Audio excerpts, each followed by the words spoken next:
The Mediterranean sun stretched lazily across the harbor, casting gold into the water as the Oram Majesty, a $100 million floating palace, prepared to depart. Limousines lined the private dock. Men in crisp tuxedos and women in shimmering gowns drifted toward the gangway, a perfect theater of wealth and vanity.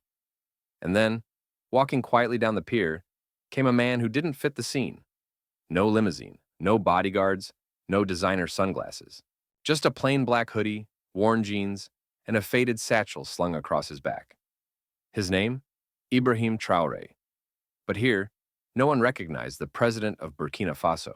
He moved with the confidence of someone who needed no applause, whose worth did not hinge on appearances. He was here not for spectacle, but for purpose.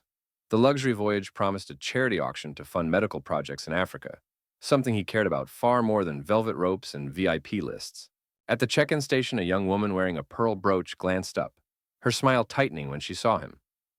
"Good afternoon, sir," she said, forcing politeness. "Name, please?" "Ibrahim Traoré." She scanned her tablet, her eyebrows pinched. "I'm sorry, you're not on the guest list." Before he could answer, a sharp voice cut through the air. "Is there a problem?" Nathan Beaumont, a hedge fund magnate from New York and one of the voyage's most prominent sponsors, approached, his linen jacket flapping dramatically. He studied Ibrahim with casual disdain. "He's not on the list," the receptionist offered, trying not to smirk. Nathan gave Ibrahim a slow, amused once-over. "Maybe he's lost," Nathan said loudly enough for several guests to hear. "The public ferry leaves from the other side of the port." Snickers floated in the air. Without a word, Ibrahim stepped aside, letting the sparkling crowd file past him, perfume and judgment hanging thick. No one knew. Not yet. He found a quiet corner, set down his satchel, and gazed out across the endless sea. They thought they saw nobody. But the man standing before them had faced worse than mockery, and carried a nation on his back, without asking for gratitude. And soon, the Oram Majesty would learn exactly who they had just dismissed. The Oram Majesty glided into open waters, a palace afloat on the Mediterranean. Sunlight glittered off the chandeliers above the main deck. Laughter, clinking glasses, and the gentle strings of a live quartet blended into a haze of privilege. Ibrahim Traoré moved quietly among them, invisible, and yet somehow drawing attention without asking for it. He had kept his hoodie and jeans, no tuxedo, no tailored linen. His presence alone, dignified but unadorned, disturbed the illusion the wealthy guests had built around themselves. As he leaned against the polished railing, eyes fixed on the endless sea, whispers grew behind him like a gathering mist. "Who invited the janitor?" a woman in a diamond-studded shawl said, sipping rosé. Nathan Beaumont, lounging nearby, caught sight of him and smirked. "Security must have loosened their standards," he drawled. "Maybe he's entertainment," a man in a double-breasted jacket chimed in. "Or charity," someone else muttered under their breath. Ibrahim heard it all. He said nothing.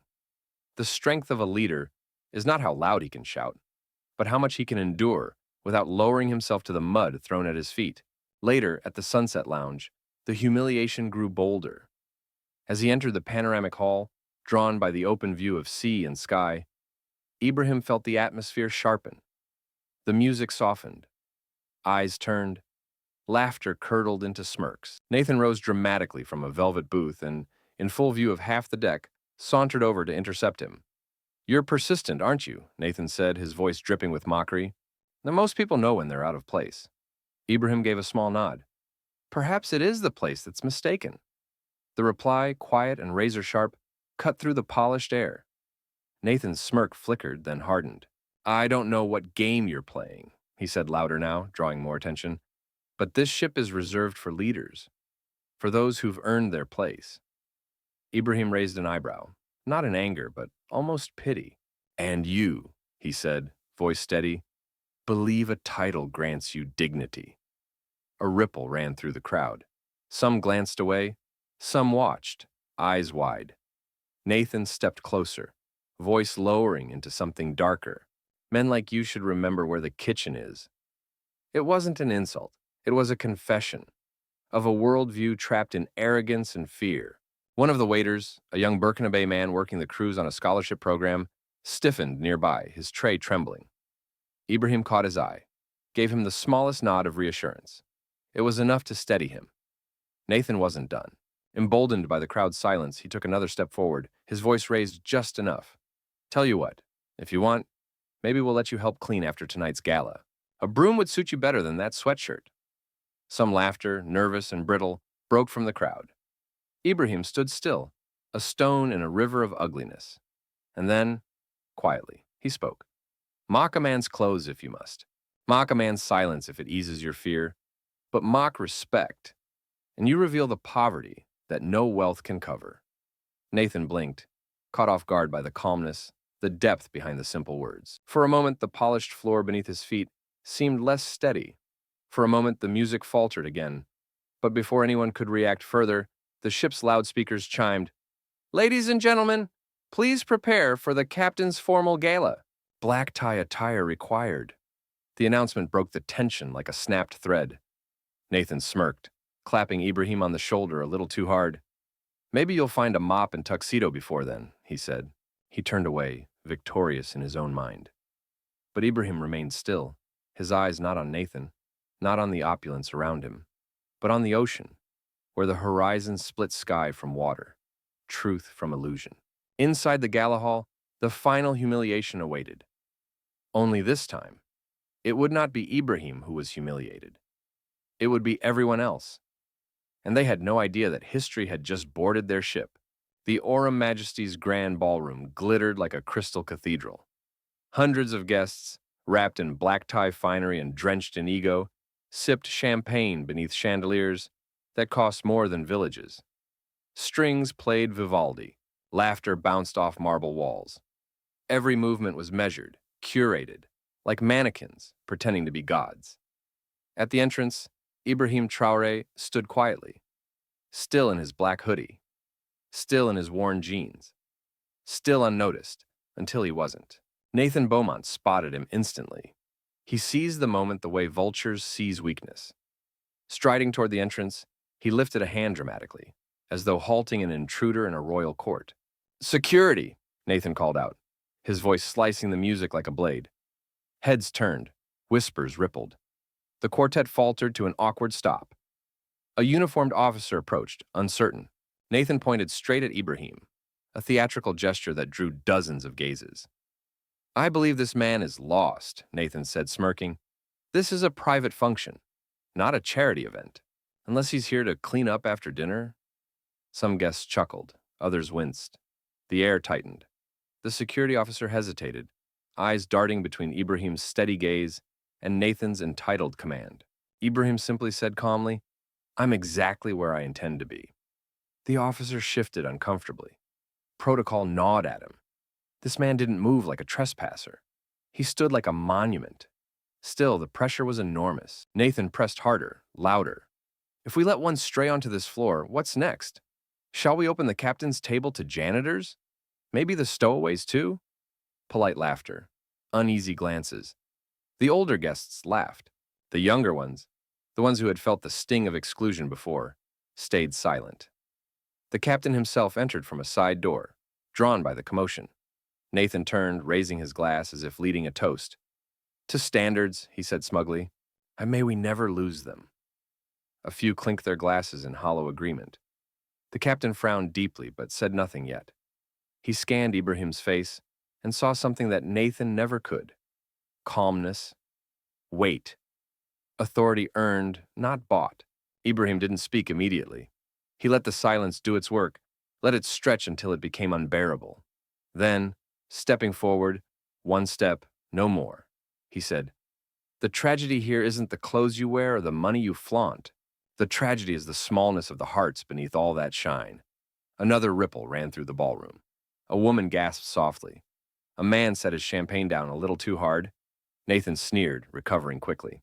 "Listen, friend," he said, dripping sarcasm. "You can spin your little words, but this is the world. Some people belong here. Some don't. You're not one of us." He leaned in closer, voice dropping to a venomous whisper. "And the sooner you accept it, the less painful it'll be." Ibrahim tilted his head slightly, like a teacher observing a stubborn child. And then, for the first time that night, he smiled. Not cruelly, but the way a mountain smiles when a raindrop tries to wound it. At that precise moment, the ballroom lights dimmed unexpectedly. The captain took the stage, his face grave. A single spotlight illuminated him. "Ladies and gentlemen," he announced, "before tonight's charity gala begins, we have an important recognition to make." The room stilled. Nathan straightened proudly. Several guests adjusted their ties, expecting the usual ritual, the thanking of their own. The captain continued, "We are honored tonight by the presence of someone whose contribution to this voyage has made all of this possible. A man who asked for no applause, no attention, and who gave more to this cause than any sponsor present." Murmurs. Guests looked around, confused. The captain turned toward the entrance. "And now, allow me to properly welcome the President of Burkina Faso." A beat, a breathless hush. Ibrahim Traoré. The spotlight swung. It didn't land on Nathan. It didn't land on the diamond-draped socialites. It landed squarely on the man in the hoodie, standing calm, unshaken, in the entryway. The room shattered, visibly, audibly. Forks dropped, chairs scraped back. Gasps ripped through the crowd like a physical wind. Nathan stumbled backward, face draining of color. The influencers who had laughed now gaped openly, mouths trembling. A woman clutched her pearls so hard they snapped, beads bouncing across the marble. The young waiter, the one who had watched in silence, nearly wept with vindication. Ibrahim stepped forward. Not grandly, not triumphantly, but simply, as a man walking through the ruins of vanity. The captain saluted him crisply. Military respect, not social groveling. Ibrahim nodded once, briefly, then addressed the room, his voice carrying not anger but truth. "True wealth is not measured by how much you can spend. True dignity is not worn around your neck.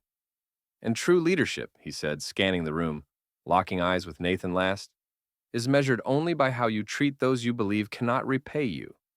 Silence. Heavy. Sacred. No one dared move. And then, Ibrahim turned and walked through the stunned crowd, his steps slow, deliberate, unstoppable. He didn't stay for the charity auction. He didn't need to, because in one quiet evening, without rage or revenge, he had auctioned off every mask in the room. And the price was truth. The music didn't resume, the waiters didn't move, the glasses remained suspended midair in shaking hands. As Ibrahim Traoré disappeared through the ballroom's far doors, the Oram Majesty itself seemed to hold its breath.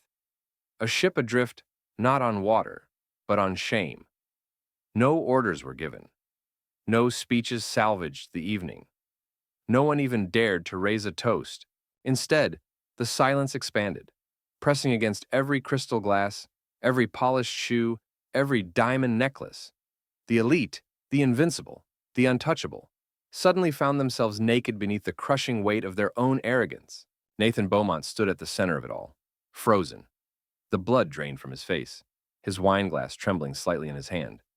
The room around him shifted like sand in a collapsing dune. Tables whispered. Eyes avoided him. The people who had laughed with him hours earlier now backed away, as though physical proximity might stain them by association.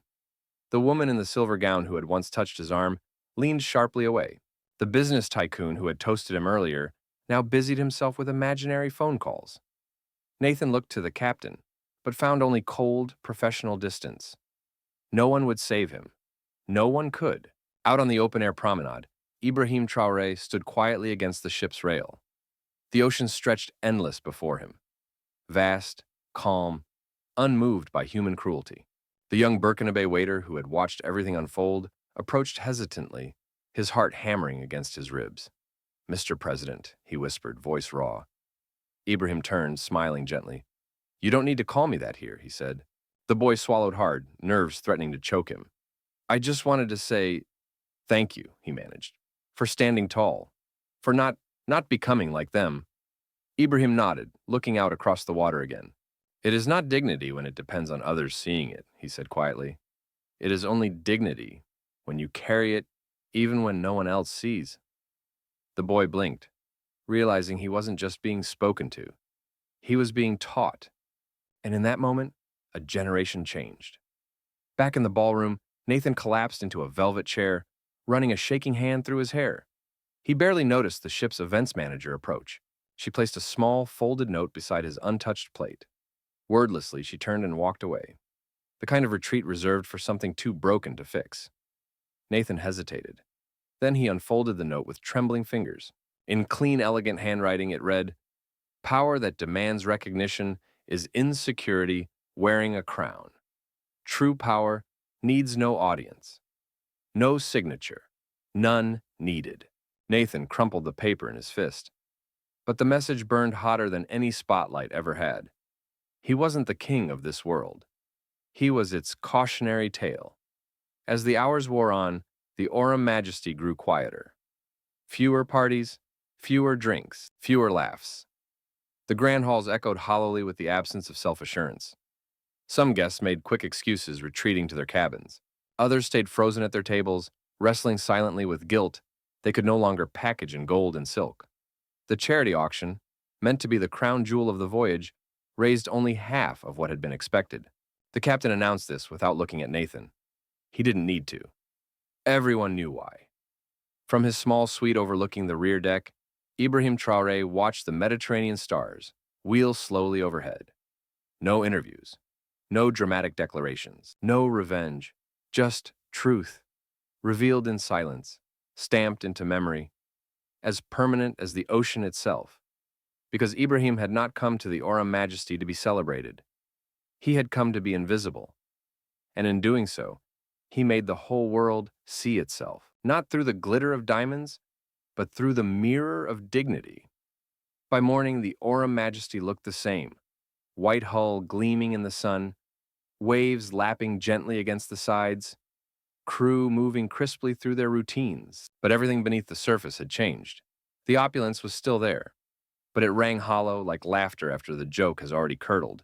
On the top deck, the guests moved slower, speaking in hushed voices, casting long, guilty glances at one another. Champagne glasses clinked more nervously. Bravado had been replaced with a brittle, trembling silence. Nathan Beaumont didn't appear for breakfast. He remained locked in his private suite, staring blankly at the news exploding across his phone. President of Burkina Faso, humiliated on a 100-meter yacht. Guests mocked him, thinking he was a stowaway. A lesson in humility. How Ibrahim Traoré, silently, shattered a room full of billionaires. Power without arrogance, Traoré's silent triumph. A blurry video, captured by a young ship staffer, had leaked to social media. It showed Nathan's sneering confrontation, the crowd's laughter, and the devastating moment the captain announced the truth. It showed Ibrahim Traoré standing alone in his hoodie, not flinching, not breaking. A mountain among men made of paper. It was everywhere. Hundreds of millions of views, comment sections erupted, and that's why dignity will always win over status. Ibrahim Traoré taught a lesson no luxury ever could. Imagine mocking a man carrying the future of a nation because of his clothes. The yacht company's social media pages shut down within hours under the flood of outrage. Nathan's own companies faced immediate calls for boycotts. Sponsorship deals were canceled overnight. Major foundations disassociated themselves.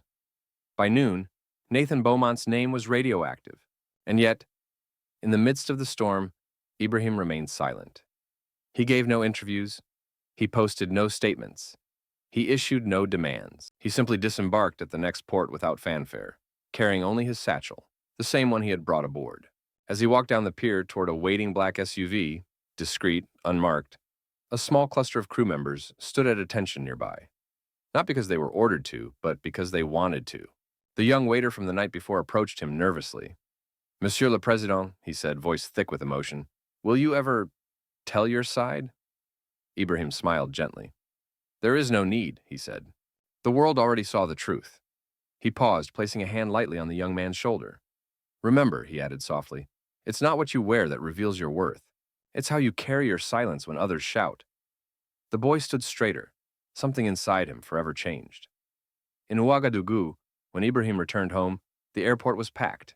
Thousands awaited him, not with flashing cameras or velvet ropes, but with flags, with cheers, with gratitude.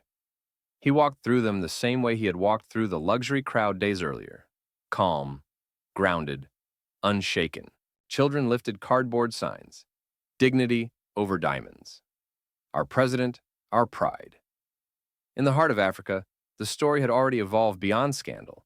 It had become a symbol, a reminder that the true battle for dignity wasn't fought with weapons, but with the courage to stay silent while the world exposed itself. Nathan Beaumont, meanwhile, retreated into obscurity. No media empire could salvage his image. No apology, no PR campaign could erase the footage of him pointing and sneering at a man whose greatness he was too blind to see. In a rare moment of reflection, alone in a penthouse stripped of significance, he re-watched the video. Not to defend himself, but to understand, maybe for the first time, what power without grace really looked like.